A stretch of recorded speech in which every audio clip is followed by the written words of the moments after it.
ಎಲ್ಲ ಪ್ರೀತಿಯ ವಿದ್ಯಾರ್ಥಿಗಳಿಗೆ ಲರ್ನ್ ಈಸಿಲಿ ಚಾನಲ್ಗೆ ಸ್ವಾಗತ.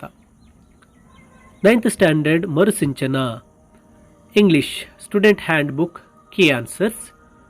ಈ ವಿಡಿಯೋದಲ್ಲಿ ಪೀರಿಯಡ್ ನಂಬರ್ 11 ಆ್ಯಂಡ್ 12ಗೆ ಸಂಬಂಧಿಸಿರ್ತಕ್ಕಂತಹ ಆಕ್ಟಿವಿಟಿಗಳನ್ನು ಉತ್ತರಿಸೋಣ.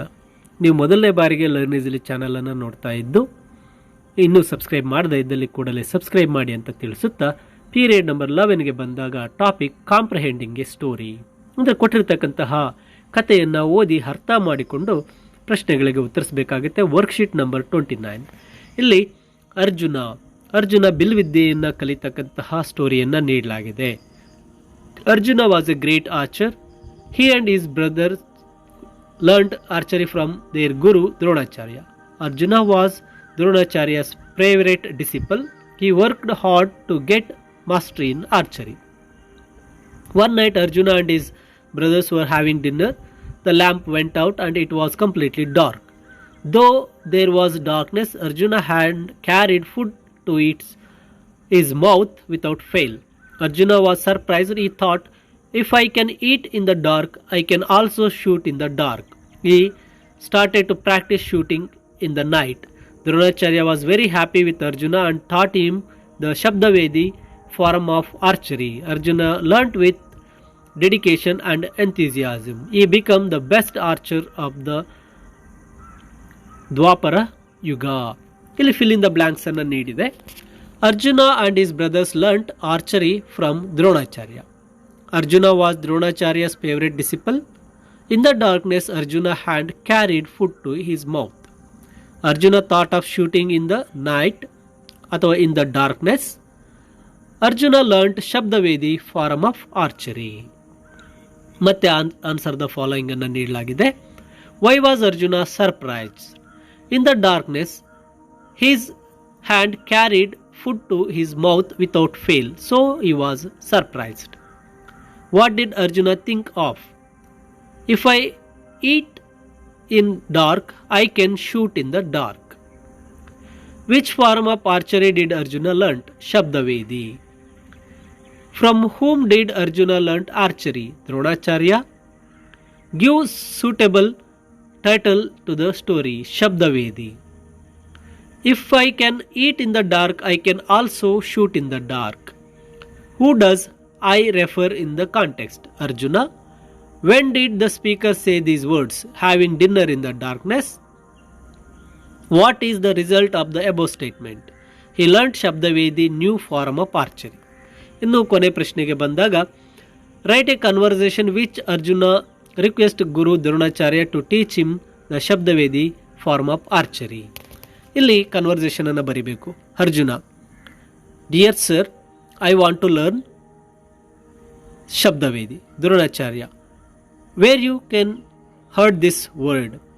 Then Arjuna, in the last night in the darkness, my hand reaching my mouth correctly in the darkness while having food, so I can shoot in the darkness. If I can eat in the night, I can shoot in the darkness. Dronacharya, okay, I will teach you the form of shabdavedi. ಈ ರೀತಿಯಾಗಿ ಒಂದು conversation ಅನ್ನು ಬರಿಬೇಕಾಗುತ್ತೆ, request ಮಾಡೋದು. ಅಲ್ಲಿ ನೀವು ಹೇಳಬೇಕು, dear sir please teach me, dear guruji please teach me shabdavedi form of archery. ಹೀಗೆ request ಮಾಡೋ ರೀತಿ ಬರಿಬೇಕಾಗುತ್ತೆ.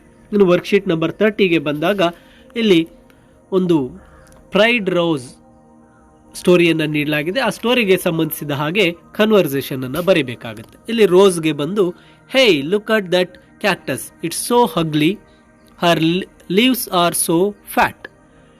ಇಲ್ಲಿ ಕ್ಯಾಕ್ಟಸ್ ಬಂದು, please don't insult me or please don't blame me, I am also a plant.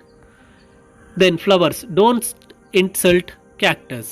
Rose, I am beautiful, it is so ugly. ನಂತರ it is summer, I shine brightly, sun ಹೇಳ್ತಕ್ಕಂಥದ್ದು. Rose, I have no water to drink. ನಂತರ cactus is full of water, we can drink, birds ಹೇಳ್ತಕ್ಕಂಥದ್ದು. ನಂತರ cactus, can you give me some water. Rose conversation, S I can spare pass the water to rose. ಇದು cactus ರೋಸ್ಗೆ ಹೇಳ್ತಕ್ಕಂಥದ್ದು. ಈ conversation ಡೈಲಾಗ್ಸನ್ನು ಬರೀಬೇಕಾಗತ್ತೆ. ಇನ್ನು ಪೀರಿಯಡ್ 12ಗೆ ಬಂದಾಗ worksheet number 31 read the poem and complete the following tasks ಅಂತ ಇದೆ. ಇಲ್ಲಿ ಪೊಯಮನ್ನು ನೀಡಲಾಗಿದೆ. ಆ ಪೊಯಮನ್ನು ಮೊದಲಿಗೆ ನಾವು ಕನ್ನಡದಲ್ಲಿ ಸಮರಿ ಬರೀಬೇಕು.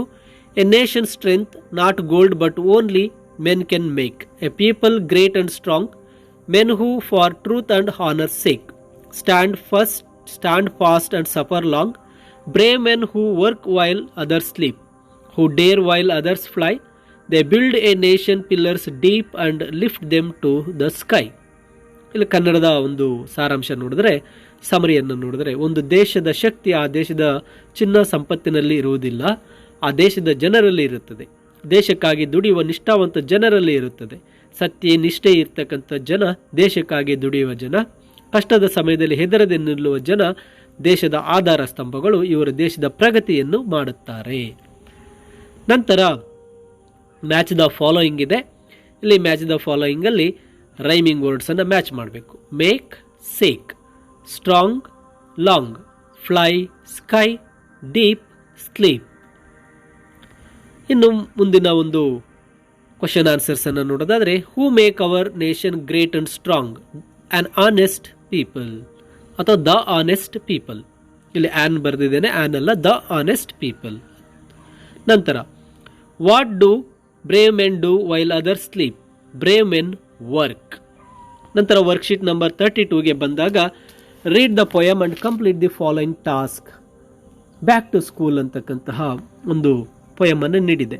Summer is over, fall is here, back to school for a brand new year, back your things on the bus you go, make new friends, say hello. Choose the appropriate rhyming words below ಅಂತ ನೀಡಿದೆ. Here, year, go, hello. Complete the following sentences ಅನ್ನು ನೀಡಿದೆ. The poem is about going back to school. We should make new friends and say hello. ಈ ಒಂದು period 11 and 12ನ key answers ಆಗಿದ್ದು, ವಿದ್ಯಾರ್ಥಿಗಳೇ ಈ key ಆನ್ಸರ್ಸನ್ನು ಈಗ ಕೇಳಿರ್ತೀರ. ನಂತರ ನಿಮ್ಮ ಸ್ಟೂಡೆಂಟ್ ಹ್ಯಾಂಡ್ ಬುಕ್ನಲ್ಲಿ ನೀವೇ ಸ್ವತಃ ಬರೆಯಿರಿ. ವಿಡಿಯೋನ ನೋಡ್ತಾ ಕಾಪಿ ಮಾಡಬೇಡಿ ಅಂತ ಹೇಳ್ತಾ, ಮುಂದಿನ ವಿಡಿಯೋಗಳನ್ನು ತಪ್ಪದೆ ನೋಡಲು ಲರ್ನ್ ಈಸಿಲಿ ಚಾನಲ್ಗೆ ಸಬ್ಸ್ಕ್ರೈಬ್ ಮಾಡಿ ಅಂತ ಹೇಳುತ್ತಾ, ಮತ್ತೆ ಇನ್ನೊಂದು ಸ್ಟೂಡೆಂಟ್ ಹ್ಯಾಂಡ್ ಬುಕ್ ವಿಡಿಯೋನಲ್ಲಿ ಭೇಟಿ ಮಾಡೋಣ. ಅಲ್ಲಿವರೆಗೂ ಎಲ್ಲರಿಗೂ ಧನ್ಯವಾದಗಳು.